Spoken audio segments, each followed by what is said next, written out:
What up, YouTube? Cheyenne here. Gonna do a car review today for the 2017 Camaro 2SS. I have it behind me right here.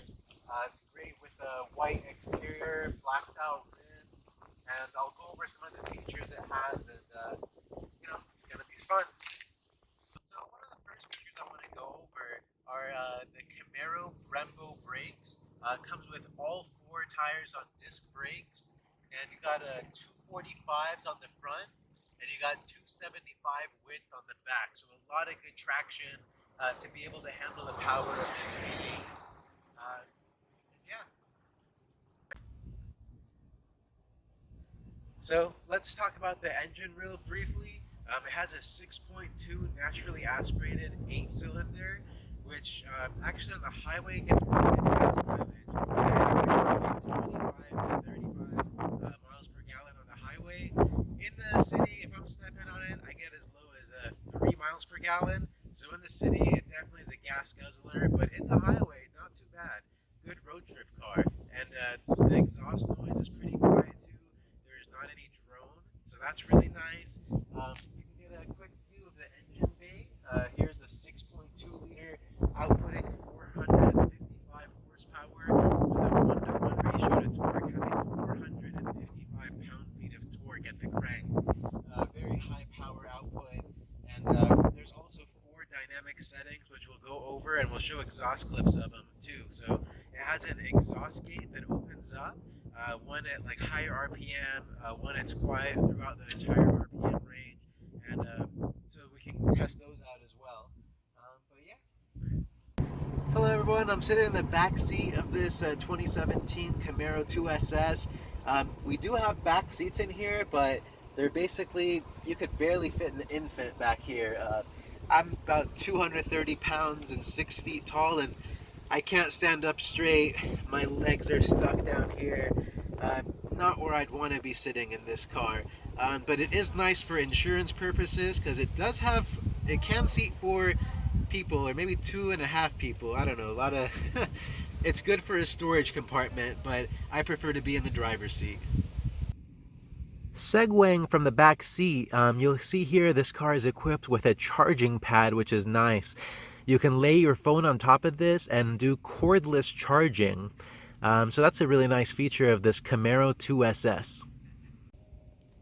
Here you can see in the glove box, it has a nice cut design here, and there is a little bit of room down here. So if you put a charging cable where you plug in your Apple Play right down over here, your wire can come out here and it's not going to get snagged by the glove compartment, which is really cool.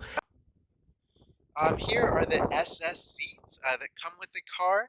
They're nice and wide. They don't really hug my hips that well. They're pretty flat, but very comfortable. I have no trouble fitting in them. All of the controls are at the bottom down over there, so you can change the angle of the backrest, how close you are. It moves up and down as well. And these seats are actually equipped with heated seats as well as cooling seats. So if you're living somewhere where they have a cool climate or a very hot climate, you can keep your bottom and lower back warm and cold. All right, so here I want to go over the Chevrolet MyLink.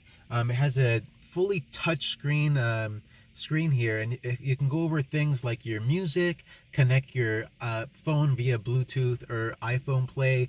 It has navigation, car settings, as well as your messaging. It comes with Bose audio.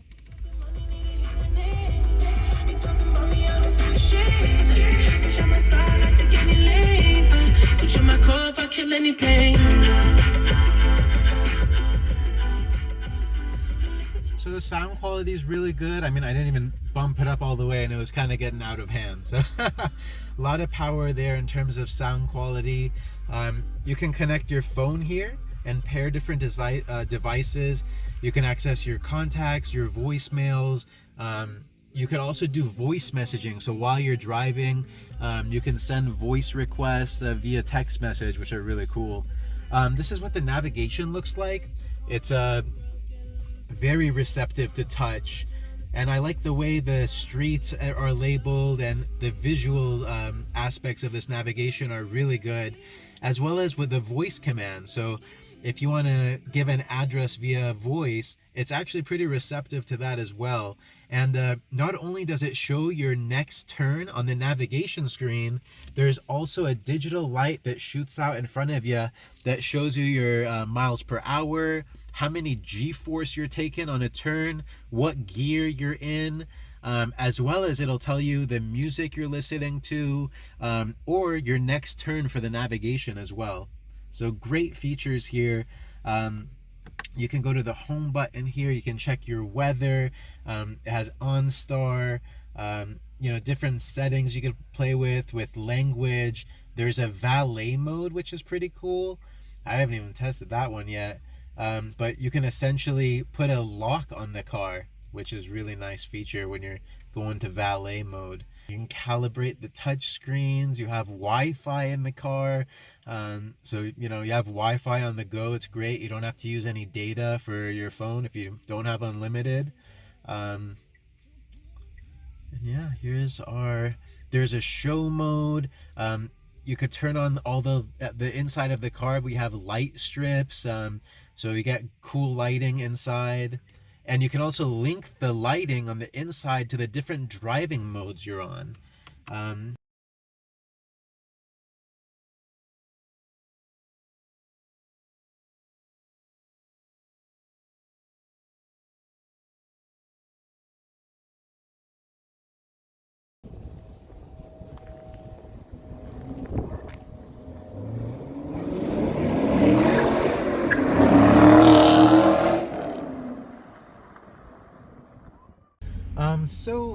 I did want to say one thing, a feature that I don't like about this car.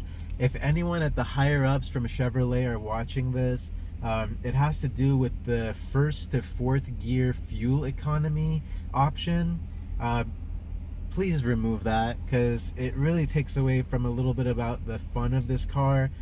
If I'm like just casually driving and I'm in first gear and I want to go to second gear, or I don't want to go from first to fourth, the gearing kind of blocks you and it makes you have to go from first to fourth, and it's a little bit annoying. So that's one feature that I believe is on the 6-speed manual and not on the 8-speed automatic. But yeah, that's the one negative thing about this car I'd like to point out.